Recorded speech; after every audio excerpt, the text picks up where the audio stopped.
My name is Kenneth from Trauma Care International Foundation. So today we're learning on first aid and CPR. So before I start, I would like to. I hope everybody can hear me. Yes, we can. All right, thank you so very much. So it's going to be an interactive class. Yes, we Well, can.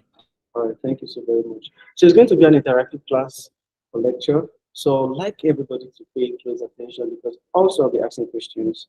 And even if I start, I'll also start by asking questions because I would like to know or have an overview of what you know about first aid and how to manage an emergency situation, especially CPR.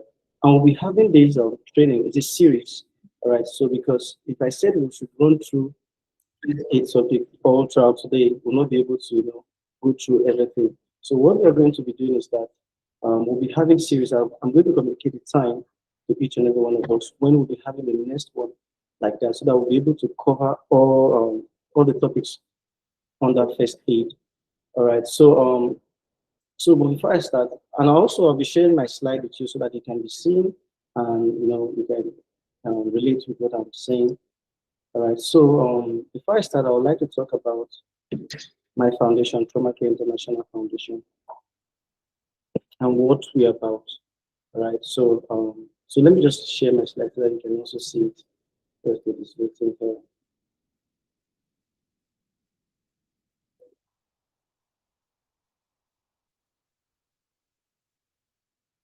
All right.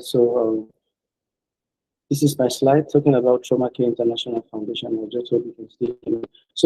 Trauma Care International Foundation, um, which is TCIF. T stands for Trauma, C Care, I International Health Foundation. Is an award-winning registered NGO with a mandate to improve the state of trauma care and emergency-based response through health education, advocacy, and community-based programs,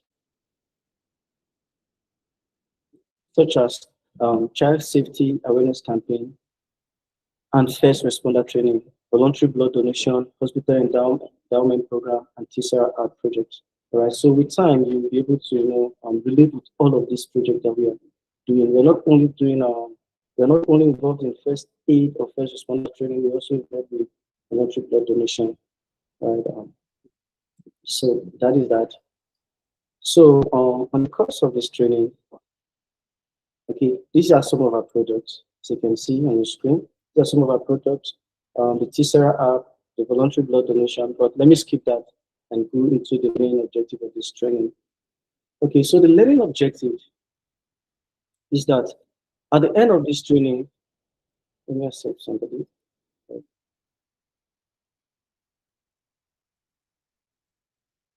So at the end of this training, you know how to recognize and provide first aid for common emergencies. For common emergency, learn the correct way to evacuate the casualty and know what CPR means and be able to therefore.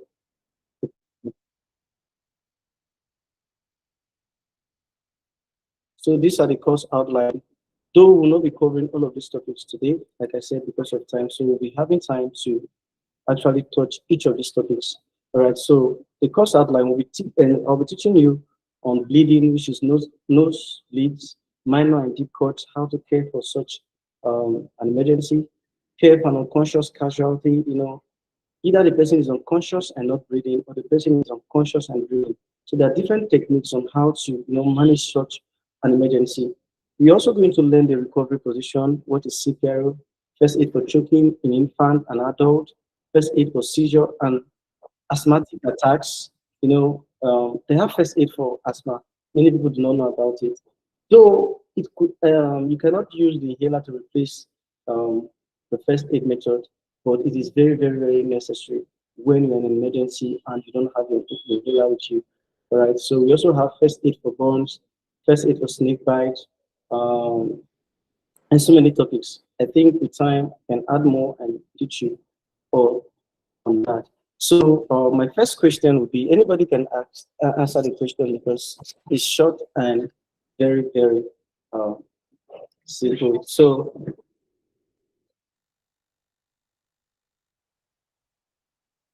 my first question, sorry.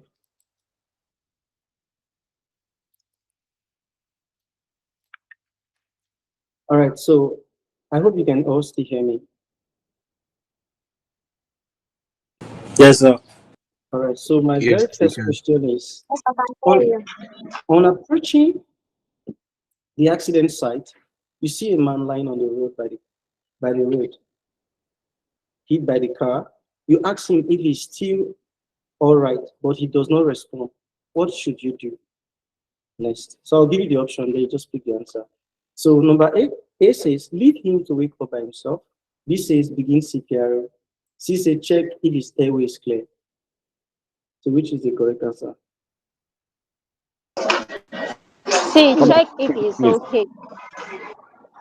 See, check if it's okay. Okay, C says, check if his Please check airway if the is airway clear. is clear. Yes, see.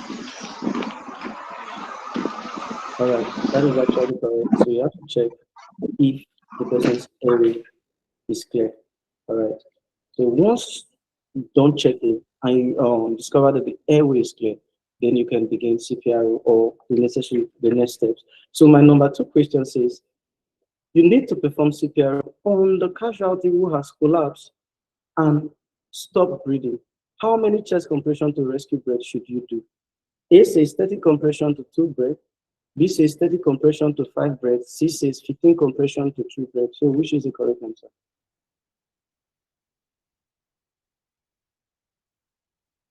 Sorry, can 15 you to 2 kindly go breath. over that again? Okay, I should repeat it. Okay. It says you need to perform CPR on the casualty who has collapsed and stop breathing. How many chest compression to rescue breath should you do? That means how many times are you supposed to compress the chest and how many rescue breath are you supposed to give? So it says 30 chest compression to 2 breath. B says 30 compression to 5. And C says 15 compression to 3 breaths. So which is correct? 15 compression and 2 breaths. All right. So do we have any other person that want to try?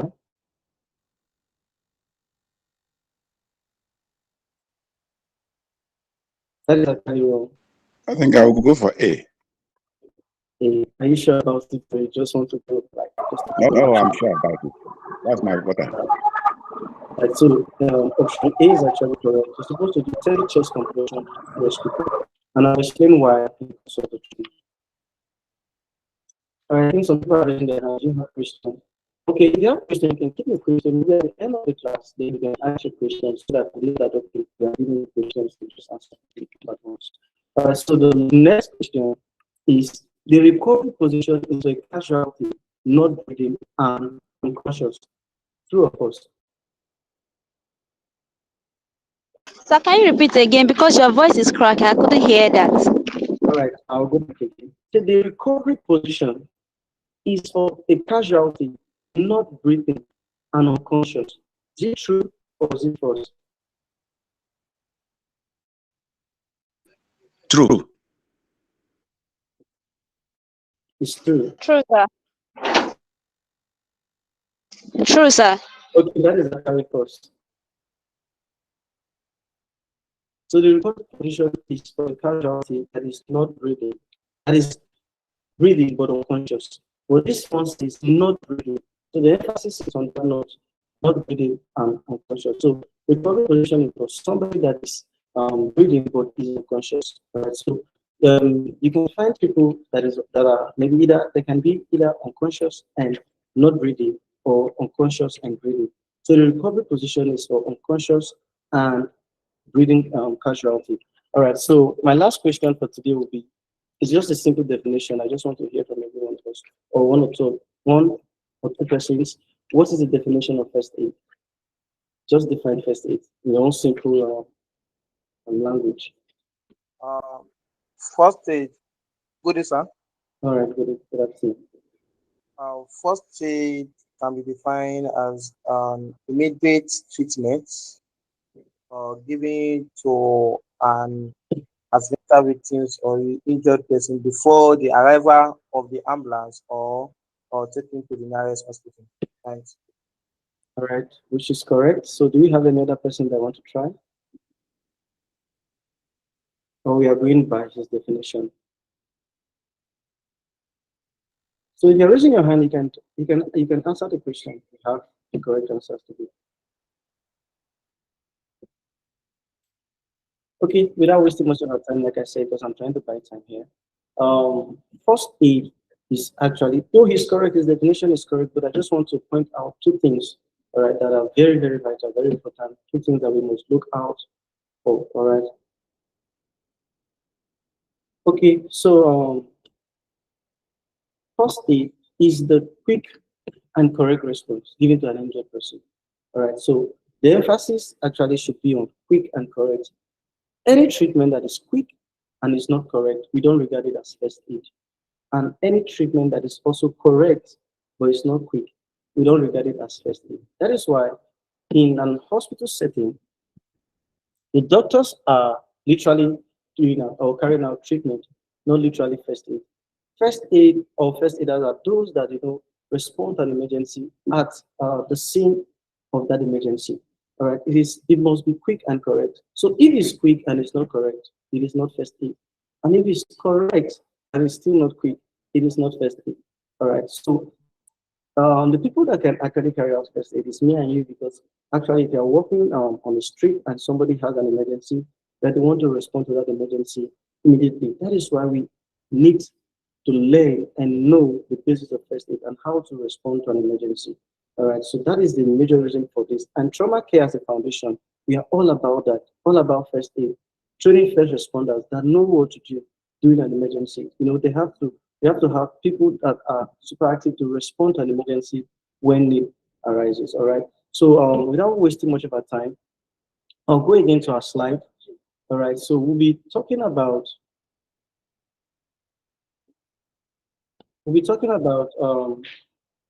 how to care for unconscious person, literally unconscious and not breathing casualty.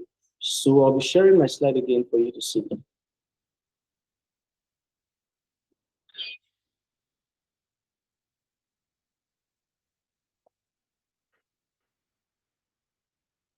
Okay, so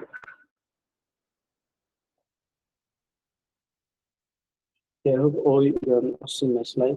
So for first aid for common emergencies, care for unconscious person, bleeding, choking, asthma, seizures, burns, and snake bite. All right. So now, how to care for an unconscious person? Like I said, this is majorly CPR. So I don't know if you can see, for those of us that are using smaller devices, you find it difficult to see some of the drawings, but just try as much as possible. You can zoom in, that will be fine, or slide. I can't see it. Okay, if you can flip, because I'm using a bigger device, that's why you can see it. But if you can flip your device, I think that will be better for you to see the drawings. But what this page is showing you is that if you find yourself in this position, I just want to explain it. It says unconscious plus breathing. What are you supposed to do? The arrow says do the recovery position. And the next one, there says unconscious and not breathing. You do CPR. I'll repeat myself again. Unconscious and breathing. Unconscious person plus a breathing casualty. You do put the person in a recovery position. But if the person is unconscious and not breathing, we do what we call CPR, which we are going to explain. And for you to be able to do CPR effectively, there are 6 letters that you have to know.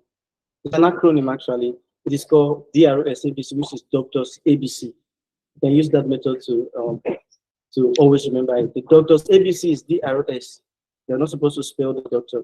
So with this simple acronym, you'll be able to help somebody in an emergency. All right. The reason why I could teach fluently without having to think about what to do, what not to do, it is because I actually know about this acronym. And I know it is very simple for me to, once it's up there, something I can just remember and run through it. So this stands for danger. I think what I'll be doing is that because of time, as I'm explaining, I'll just bring up a table to do the demonstration. But I'll tell you why. Okay, let me just demonstrate as I'm explaining. So I'll stop sharing my slide for me to explain better.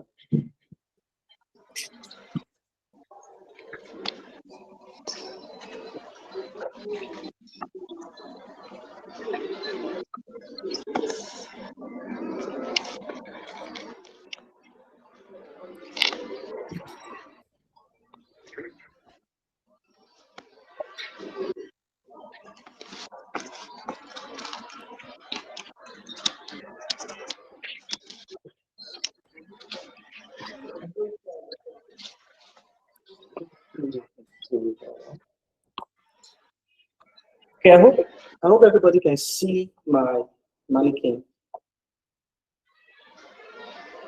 Can No, everybody see the mannequin? Yes, sir. no, I can't. Yes.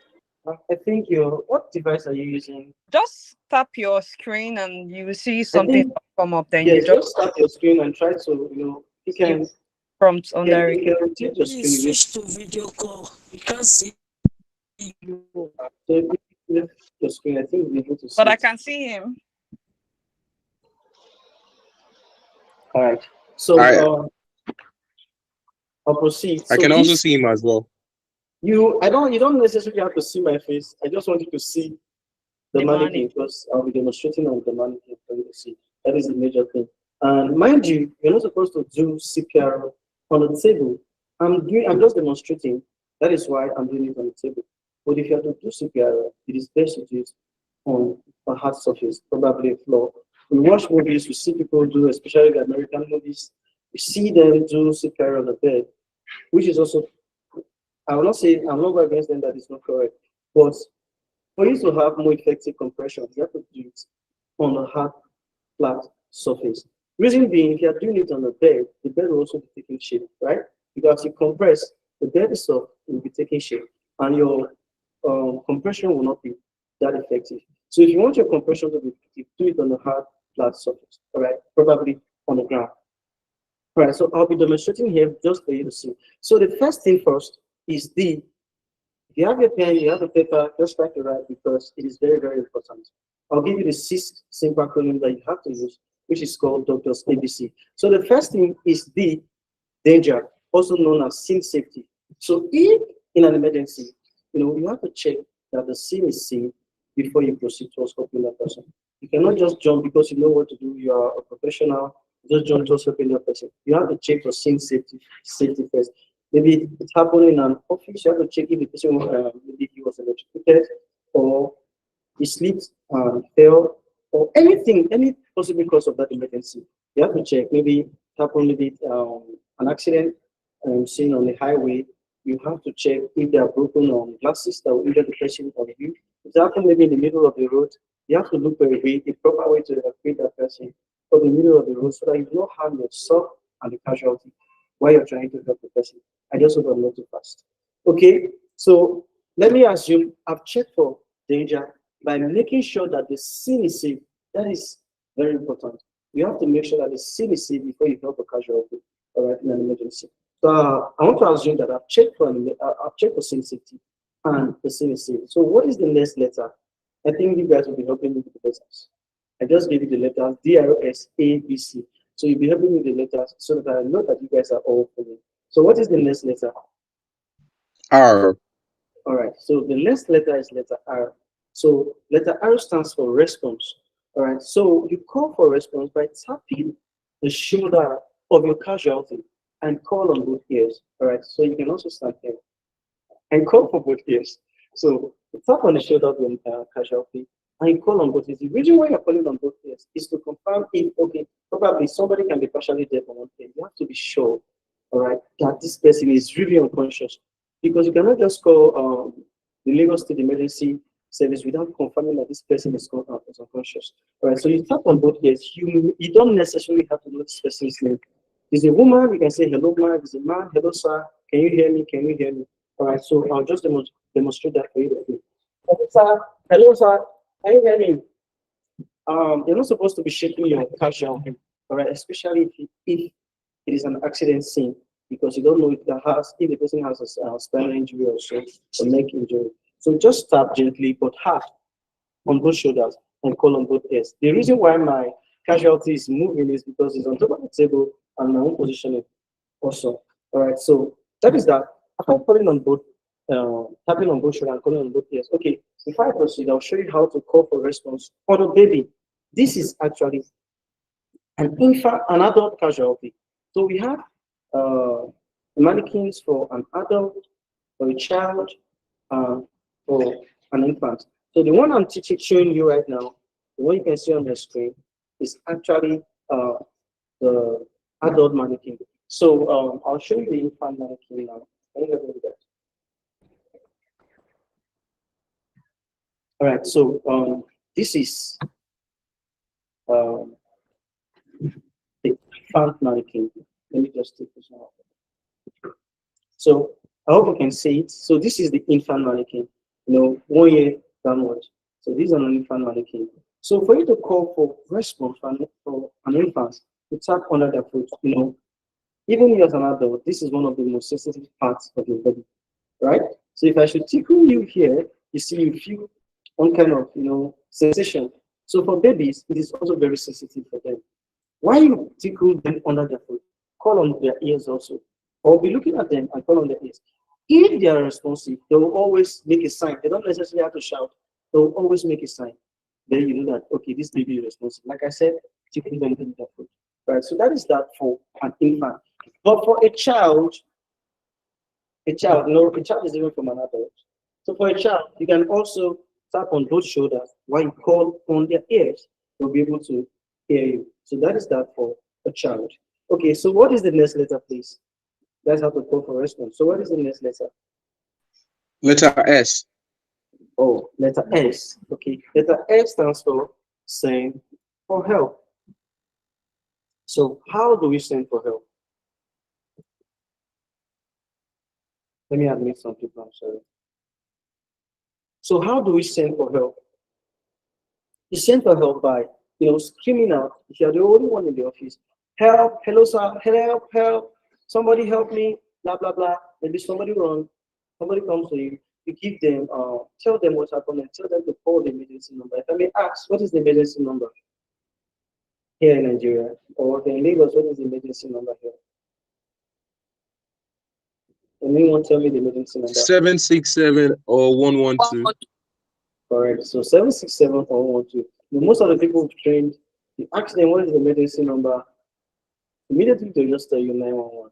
So I don't know if you are in US or, but it's fine.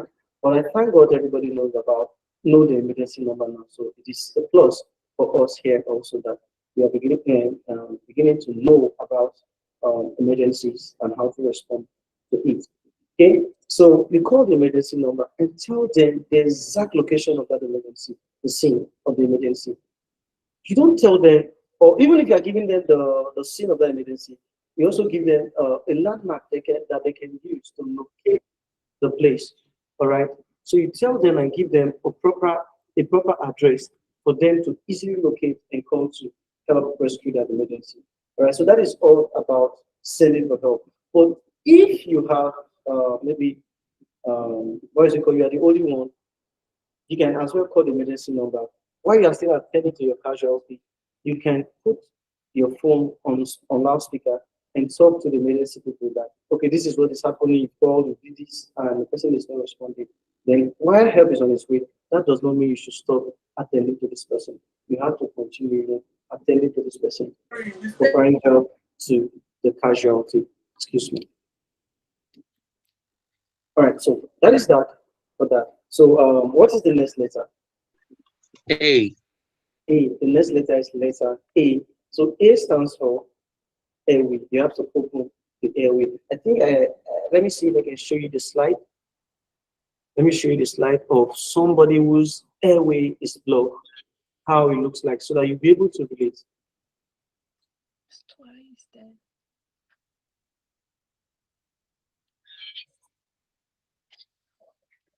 See. Okay, so literally this particular picture, you can see they are tilting the head backward. This is the airway of somebody. You can see there two. Let me see if you can see my pointer. Okay, the first one that I'm showing, you can see, I don't know if you can see my mouse, the pointer.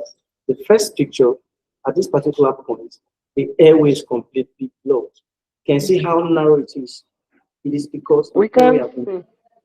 All right, but there are two Okay. pictures there. If you That's the there are- picture I mean, you get a clearer view. okay, but there are two pictures there, We literally. can't see the picture. All right, maybe what I'll do is that at the end of our lesson, maybe I'm going to send our Facebook handle. You can follow us. All these things will be posted there for you to see, right? So you just follow us on our Facebook handle or our social media handle, Instagram or LinkedIn. We'll make a comprehensive video about this and send it there so that you can see and also send some of the pictures slide for you to see so that you can actually believe it better.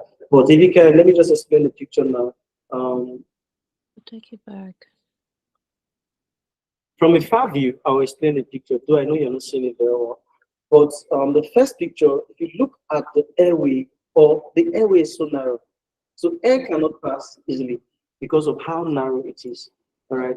But the other one, where you can see the other one, where you see a hand tilting that head backward, the person has actually opened the airway of that casualty. All right. So from that particular picture, the airway is open, the person will be able to breathe. So most of the time, if somebody is unconscious and not breathing, and literally is lying down face up, the airway, our tongue is very large. The airway can, fall back, our tongue can fall back or roll back to block our airway. All right. But if you should tilt the head backward, that method, the airway will be open for air to pass. The person will be able to breathe. All right. So, but if you confirm that after you open the airway and you check for breathing, the person is not breathing, that is when you proceed towards doing CPR. So, what is the next letter? Literally, the next letter is what? Letter B. Letter B. So, airway is you have to open the airway. Okay, the reason why I'm not asking you or teaching you how to check for pulse, like I said, we are having to do quick and correct response. I can teach you how to check for pulse by placing your hands either on the trachea, maybe on the person's throat here. You apply pressure, but I'll make a video and show you on the Facebook, Instagram, or LinkedIn. I'll show you a video about that. But the reason why we don't actually teach our first responders about checking for pulse is because most of the time, especially since it is not something you do always all the time, most of the time, if you're checking for the pulse, the person's pulse, you'll be feeling your own because the tip of the finger is also very sensitive. So you'll be feeling your own pulse, thinking it's the person's pulse. All right, so we tell you just open the person's airway. And how do you check for breathing, which is the letter B? You bring your cheek, okay? From our next slide, you'll be able to see that. You see the first responder there places her cheek on close to the person's nose and tilt the head backward. All right. So if the person is breathing for 10 seconds, mind you, for 10 seconds, if the person is breathing, the warm air, the first responder will feel the warm air on his or her feet. All right. You can see the direction of the first responder's face. He's looking towards the chest or the stomach region of that casualty. Reason being, if the person is breathing, there will be an upward movement, upward and downward movement. So you have to be very smart while you're doing this thing. Okay, let me just give you a point to note. The whole process, DRS ABC, is actually for 10 minutes. You have to run the whole process for just 10 minutes. All right. So imagine you coming on the scene, you have to check if the scene is safe. After that, you move towards doing the next thing, which is calling for response. Next thing, you move to send for help, checking for airway, open the airway, you do check for breathing, then you move. All these processes are just for 10 minutes. That is why you have to be very smart, you have to be very fast and intentional. You have to be confident when you are doing this because you are out there maybe on the street and somebody, you have to talk to them with boldness. If you are not bold enough, people will think, they'll take it for a joke because they'll think, oh, literally, this guy doesn't know what he or she is doing. So you have to create the space, let them see reason that you can handle this emergency and handle it with boldness. All right. So one of the first things you need to know is you have to be very bold while you're attending an emergency. All right. So the next thing is that, but if you need a practical section for this training, you can also come to our office. Our training is actually, we can train you in our office, and that would be good. You have our mannequins, you can do your practicals. If you have the experience doing the demonstration, it will go a long way. This is not an ordinary mannequin, actually.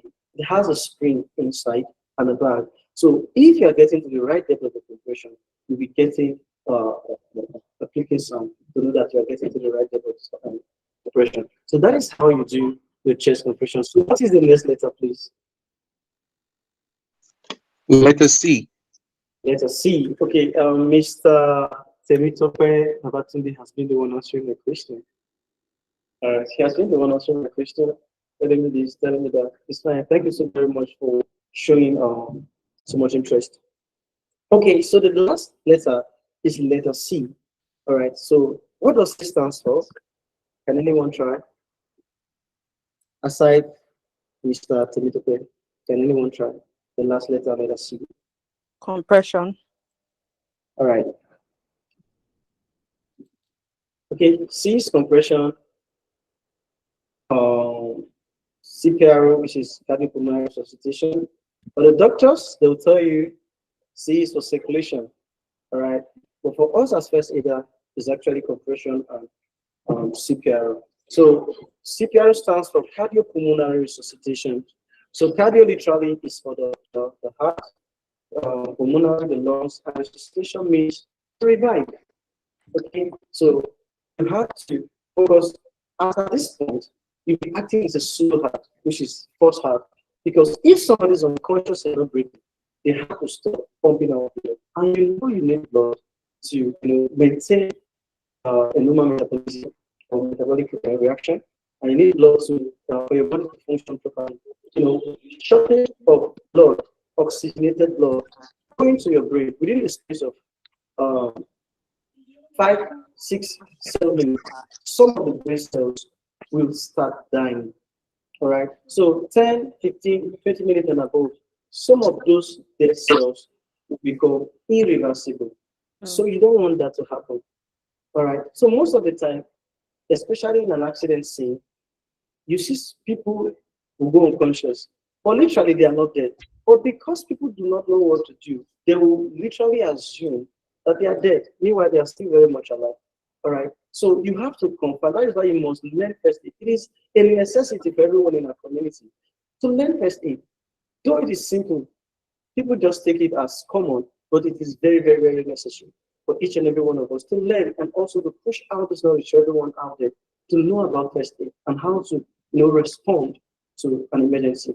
Because even this process, you can also use it during maybe if someone drowned and stuff like that.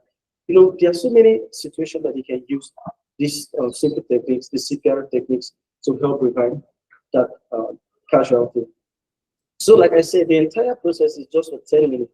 And mind you, the first 5, 6, 7 minutes, like I said, shortage of oxygenated blood going to the brain, some of the brain cells will start dying. And 10, 15 minutes and above, some of those dead cells will become irreversible. So even if a person, recover, he or she will not be normal again. All right, that is why you are there. That is why I'm there to help. That is why you must learn first aid techniques to help people, in an emergency. All right. So now, how do you do CPR? From our test question, I asked how many chest compression to rescue breath. Some said 15 to 5. Some says 30 to 5. But I think somebody gave the correct answer, which is 30 to 2. All right. So for you to do CPR effectively, like I said, you do it on the ground. But because demonstrating, because I hope you guys are seeing me. Yes, we are, sir. You're pink. Okay, but you are seeing me, not the slide. Let me stop sharing the slide. I can see you on the slide. I can see you on the Okay, slide. you can see me on the slide. Okay, you can do that. All right. So for you to do CPR effectively, first thing first, after you check for all of those things, B, R, S, A, B, the last letter is letter C, which is the chest compression. What are you supposed to do? Okay. For you to do CPR effectively, you have to bare the chest. So you expose the chest of your casualty, be it a lady or a guy. All right, because you have to locate the midpoints of the chest to place the hands. So you have to bare the chest of your casualty. All right, but for a lady, you have to do it with so much dignity. Not that because she's unconscious, you just open her chest, just be her, or it won't be fair on her. Try as much as possible. That is why on our first aid kit, you have scissors that you can cut through, all right, and expose her with dignity. Even maybe if you cut through her clothes or her bra, try to cover the other part of it, because your main focus is the midpoint of her chest, not her entire body. All right.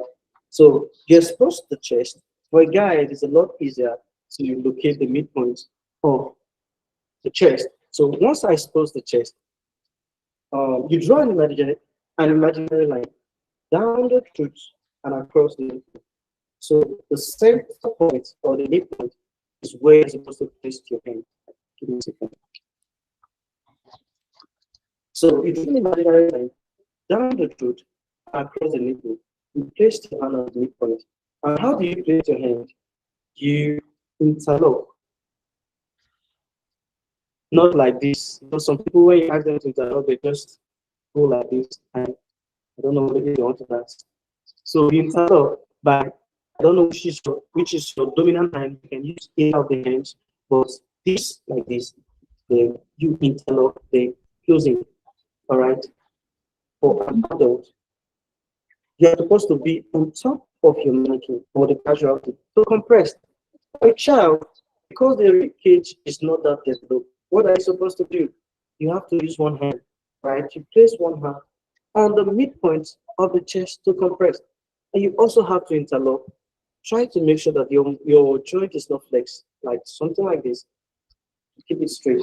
I think this part, maybe my colleague is going to demonstrate down on the ground. I don't know if you're going to see, but let's just try, because I want us to get a direct view, or I just want us to get it, a direct picture, not that you'll be seeing something else, like, picture speaks volume.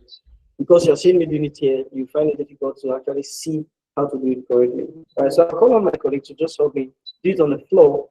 I don't know if you're able to see, but just try as much as possible to, but don't worry, not to worry. If you're not seeing it properly, we're going to look for a way to, I'm going to work on the video, then send it on our social media platform. Can you follow us, then you get all of that. All right. So please, Ms. Erika, assistant, please.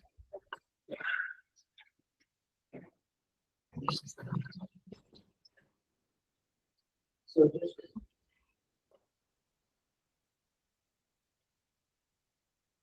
just demonstrate CPR. Let me see if you can see her. Okay, so she'll be on the floor. I hope we can see her from here. Can we see her from here? Yes, we're trying. All right, so I just want her to show us how to interlock her hands and how her elbows will be straight. She'll be on top of her mannequin. She will not be far away from her mannequin. All right, so just demonstrate for us. You can see she has interlocked by flipping her hand like this. Then she will use the heel of her hand. Let me show you this part. She's not using the entire palm to compress. She'll use the heel of her hand, this hard part here, to place on the midpoint of the mannequin, of the chest of the mannequin. Then she'll compress 30 times and give to rescue breath. As she's compressing, she'll be looking at the casualty's face, so that if it shows any sign of life, she has to stop. Mind you, you don't do CPR on somebody that is unconscious and still breathing. All right. If you do CPR on somebody that's unconscious and still breathing, the person, you can put the person to go, or make the person to go into cardiac arrest, and that is not your aim. Your aim as a first responder is to save the person's life, not to worsen the situation. All right. So you can see her joint here is straight. All right. It's not flexed. Okay, flex the joint, but then it's just flex. See, it's flex it again. Okay. You see, her joint is flexed from here. What she wants to do is she has to straighten it, all right, so that she can apply more force, and she will not like that. And she will not be using her muscle to compress, her own muscle strength to compress this casualty. So she'll be using her body weight to compress. So it's as if you're using your body to go 1, 2, the full body weight to compress. Because you're using your body weight to compress, you'll not get tired easily. Unlike when your full body mass is still, you're using your muscle to just push the chest. Remember, the rib cage of an adult is well developed and strong. So what you need to do, use your full body mass to compress your casualty. Hope you can see me. All right, so that is it. So I can't want to 30 for her. Then she demonstrate. I also no for the rescue breath. I'll use my table to demonstrate how to give rescue breath because I think it's a bit far for me to here for you to see. All right, so are you ready? So just watch her. 1, 2, ready, go. 1, 2, 3, 4, 5, 6, 7, 8, 9, 10, 11, 12, 13, 14, 15, 16, 17, 18, 19, 20, 21, 22, 23, 24, 25, 26, 27, 28, 29, 30. Thank you so very much. Okay, I'll explain something. I just want to accept something. All right, thank you so very much. For an adult, use just one hand. So, sorry, for a child, use just one hand. For an infant, I'll also going to demonstrate how to do it. All right, so, can you help me please? So, that is that. Sorry, For, sorry. Are you saying we use one hand for a child or one yes. finger? No. For a child is one hand. An infant, One hand. you use 2 fingers. Okay, all right. You understand? A child is different from an infant. All No, right. no. Infant, we use what on infant, please? I will Infant also is what? I'll demonstrate that for you to see. Okay. So I'll demonstrate that. So I'm just on the adult mannequin now. So I'll demonstrate it on an infant and also on a child. So once you're done for a child, mind you, when she was compressing, I want to show you something again. When she was compressing, her hand were not bouncing, like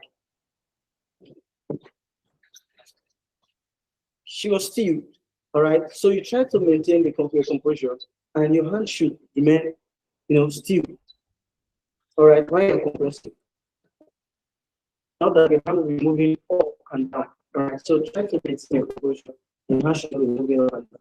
All right, and when you're compressing, focus on the face of the casualty in case he or she shows sign of life. Next, if you're compressing, maybe you just started at probably 6, maybe 1, 2, 3, 4, 5, 6, and the person shows sign of life. You have to stop. Don't say, lie down, doctor said I should do up to 30. So you have to stop. You must not get to 30 before you stop. As long as the person shows sign of life, you have to stop. So ask the question before I continue. All right, my question is, if maybe you arrive at the emergency scene and you check the person, and the person is gasping for breath, what are you supposed to do?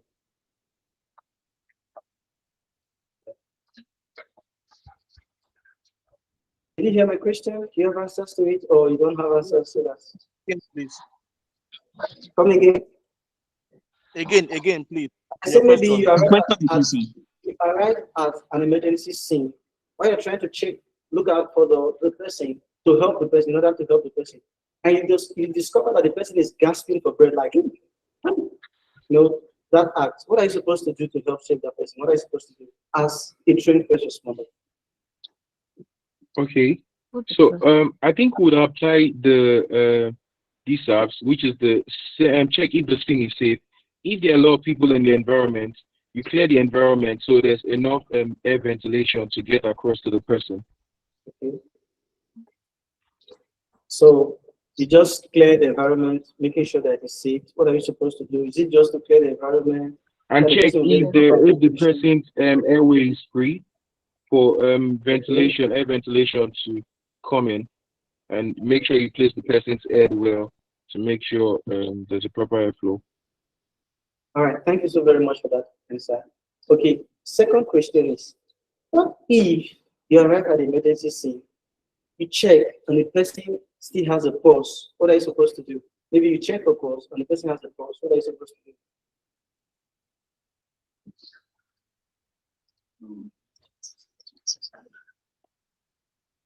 Come again, sir.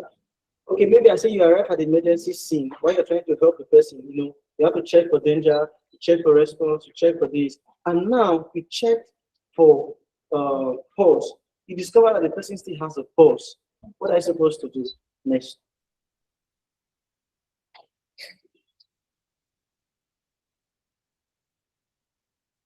Do you have an answer, or I should just continue? I should give the answer. Go ahead, sir. Okay, I think I should continue.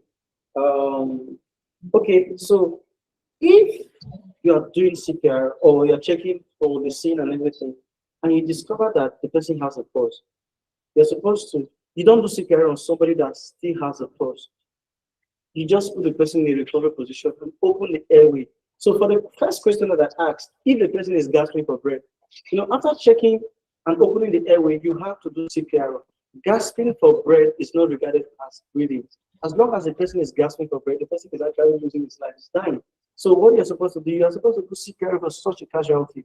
All right, so Mr. Temitope, I hope you get that right now. So you're supposed to do, even Yes, if you sir. get the airway, do all of that, as long as the person is still gasping for breath, he's trying to catch his breath. So he's going. What you need to do at that time, also give chest compression. The only thing you're not supposed to give chest compression is when the person is still, not when you check for pulse and the person still has pulse. You don't give chest compression. All right. So that is that for that. Can you hear me in the back? No.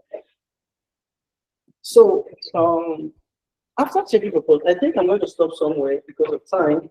We'll continue the next series because we want to be having this as a series of lectures. So, but let me just demonstrate because we have a device here that you can use to, especially if you are in an office, you can use this one to give, maybe you're not comfortable, you want to give for breath, we just did 30 chest compression.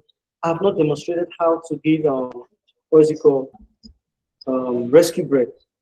So maybe on our next lecture, I will demonstrate how to use this particular device to give rescue breath. But for today, I'm going to demonstrate how to give rescue breath without using this device, all right? So to give rescue breath, maybe you're not with those that device, you want to give rescue breath literally. If you're comfortable giving the rescue breath, okay? So what you need to do is that your two fingers, sorry, let me make this. So your two fingers, you place on the person's cheek. My palm should be on the person's forehead. Then my thumb, my index finger and my thumb, I close the person's nose, then I'll tilt the head backwards. That head to open the airway, literally. We're going to Sir, we open the can't see airway. you, sir. Oh, okay. Can you sit down? If you want to open the airway, literally, you place your finger on the person's chin, then your palm should be on the person's head. You tilt the head backwards if you want to open the airway. But this time around, maybe I want to give rescue breath. Are you supposed to do that? Okay, your tongue should be on the person's cheek again. My palm on the person's forehead. Then I'll bring my two fingers to close the person's nose. Because if I do not close the nose, once I blow air into this person's mouth, it will be coming out from the nose because they're connected. All right. So you tilt the head backward. This time around, use your tongue, all right, your right tongue, to open the person's mouth. Then use your mouth to close both the casualty mouth, to close the casualty mouth and give the person 2 quick short breaths. I repeat, you give the casualty 2 quick short breaths. If you over prolong your breath, you cause what we call gastric inflammation. All right, you don't want that to happen. Give 2 quick short breaths. All right, so you deliver each breath in a second. Like a second is 1, 1, 2. So you give 2 quick short breaths in a second. Right, I don't want to put my mouth on my mannequin, but that is how to create. Just tilt the head backward, open the mouth, close the nose, and give 2 quick short breaths. The stomach region will surely rise and fall. So that is how to give rescue breath in an adult. All right. So for an infant, I hope you can see me. So for an infant, if you want to give rescue breath, okay, if you want to do chest compression for an infant, remember, like I said, for an adult, for a child, use one hand to do. Let me show you my child now. That was why they're asking me that question. Okay, so this is my child mannequin. See, it's a lot different from the adult mannequin. So if you want to give rescue breath for a child, chest compression, we also bear the chest. For a child mannequin, I have like roughly 8 minutes because this meeting is supposed to be for it's an hour meeting. So I have like 8 minutes to go. So okay, so if you want to give rescue breath, chest compression for an infant, just one hand. Remember, like I said, the heel of your hand is hard part. Right? So you place it in the middle, draw an imaginary line. For me, I don't necessarily have to draw an imaginary line because I know where to place the hand. But for you, you can literally draw an imaginary line down the throat and across the nipple. All right. So you give the 30 chest compression. Also, you'll be hearing a clicking sound. Okay, lest I forget, let me just point out this. You're supposed to go as deep as 5 centimeters. I repeat, you're supposed to go as deep as 5 centimeters. All right. So if you go as deep as 5 centimeters, you'll be hearing a clicking sound. All right, because our mannequin is built in such a way that once you are getting to the right depth, you hear a clicking sound. All right. Don't know if you can hear it, but right here, okay, let me put my mic closer to the casualty. So don't know if you can hear it, but that is basically it. If you are getting to the right depth, you'll be hearing a clicking sound. So you go 30 times and you also give 2 rescue breaths, the same method as an adult. All right. Then for an infant, maybe fast. For an infant, because the surface area of their face is very small, maybe from their mouth to their nose and everything is very small, you don't necessarily have to. Okay, let me show you how to give chest compression on an infant. There are 2 methods. One is the double finger placed in the middle of the chest, and you go 30 times. I'm using the American Heart Association curriculum. That is why ours is 30 times. But some of the curriculum that tell you can go 15 times to rescue breath. But the curriculum I'm using, that does not mean this one is wrong or that one is wrong. They are also correct. So you can go either 15 times or 30 times. But the one I'm teaching you is 30 times. So you go 30 chest compression to rescue breath. All right. Then either you use 2 fingers to give the 30 chest compression, or we use what we call the double thumb cycling techniques. All right. You do as though you want to carry the baby, but you're literally not carrying the baby. Then your tongue, let me just show you. You can see my 2 thumb will be on the baby's chest. You can see my tongue here. So my 2 thumb will be on the baby's chest to compress. I'm not asking you to carry the baby. I'm just raising the baby up for you to see. For you to do chest compression for an infant like this, you have to do it on an elevated surface. The same way I'm doing it on the table. So you can take the baby on top of your bed or something like that so that you can have a good posture. All right. So you give the baby 30 chest compression also. So once you are done giving the baby 30 chest compression, then you can give the baby rescue breath. And how do you give the baby rescue breath? Because like I said, the surface area from their mouth and the nose is very small. You place, once you tilt the head backward, for an adult, we tilt the head backward, use our tongue to open the mouth, while our 2 fingers close the nose, then we blow. No, but for a child, we don't do that. What you're supposed to do is that once you tilt the head backward, use your mouth to close both the nose and the mouth of the baby. Then you can give 2 quick short breaths. I hope you understand that. Right, so you can give 2 quick short breaths and you continue, go back to your CPR, you continue again. So my question is, what if you're not comfortable giving rescue breath? What are you supposed to do? Maybe it happened to be an accident scene, the person is bleeding from the mouth, and we know we are not supposed to get in contact with the person, with a casualty, with anybody's blood. So what are you supposed to do? We have an answer to that. Use a defibrillator, an external defibrillator. All right. Okay, but especially during the COVID fiasco and all of that, if you're not comfortable giving rescue breath, you can actually do 100 to 120 chest compression, and all should be also in a minute.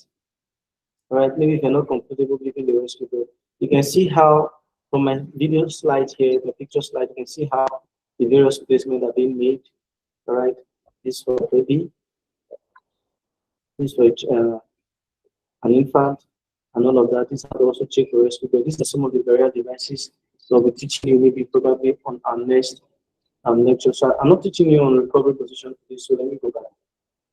Okay, so also on our next class, I'll be teaching you how to use the AED device. also have the AED device. And it is very, very important that you know how to use the AED devices. We've had several encounters, even the nurses, including the doctors, they don't know how to use AED device. We have to put them through and guide them from how to use it. So it is very, very necessary you know how to use the AED device because it is a lot better than actually doing just chest compression. If you have the devices there with you, it's better you do the AED techniques. So thank you all for listening. So like this time for questions and answer. If you have a questions, you can ask now while I answer your question. Thank you, sir. Okay, come on, listen. Hello, sir. Are you with me, sir? Yes, I can hear you. Okay, my question will come in two ways. The first one is, can we get the materials that is on screen so that we can go through it too?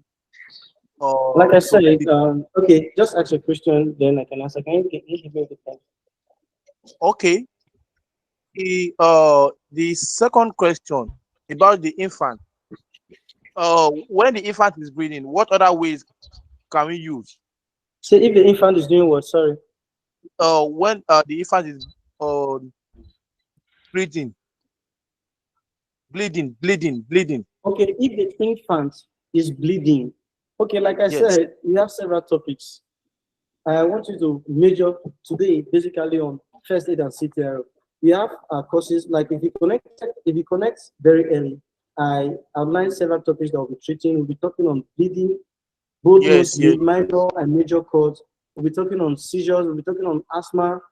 I listed several topics I'll be talking on because I said this training is like a serious kind of training where we have different phases of the training and it will be communicated to you also. So for now, even electrical shock, just let bleeding aside. Once we get there, we'll treat bleeding, right? So that we don't have to talk much. And because if I should answer that question, another question will maybe probably arise and prolong this stuff. So once we get to bleeding, we'll just trash bleeding out. So your first question was if we can give you a slide. Okay, I'll share a handle with you. What you can do is that you let me set this.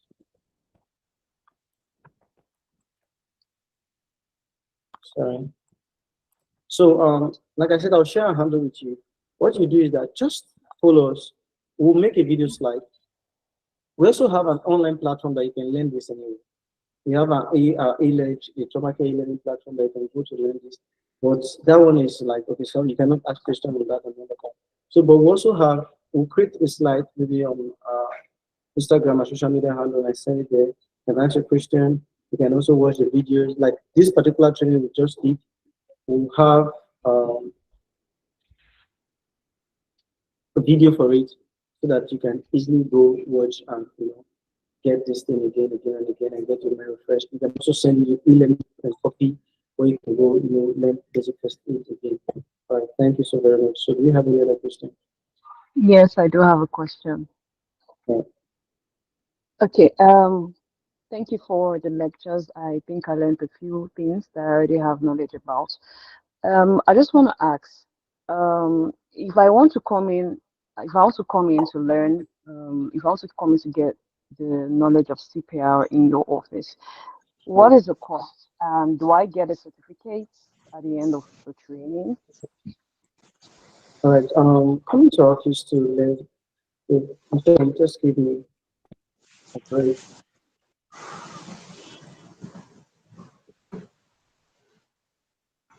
Pardon me, please. I didn't get that. Okay,